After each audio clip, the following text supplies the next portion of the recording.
Ano mas malaki sa city? City. Ano? Utso. Pusit! Paano mo malalaman na bagong ligo ang kalbo?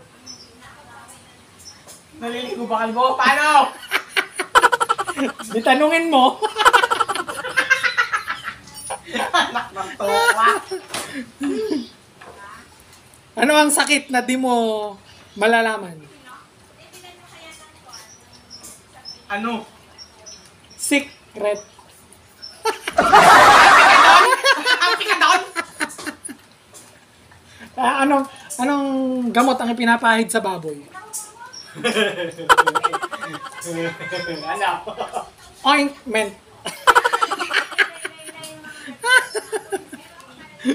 Ano ang tawag sa kuto ng kalbo? May kuto ba kalbo? Ano?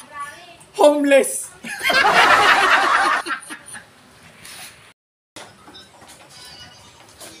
Diyan. Ah, Ano ang mas malaki sa utso? Otso? Ano? Ay, mali. City pala yun. Bloomers.